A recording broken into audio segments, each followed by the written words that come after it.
Well, I started out as a photographer, but then I realized I liked, retouching more.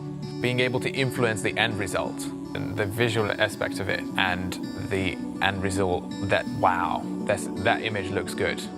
And with this class, it's giving them that mindset to know what I needed to do. It would serve as a toolbox or a guidebook in order to achieve this certain outcome, to create visually pleasing images. It's not about technique, it's really about thought process.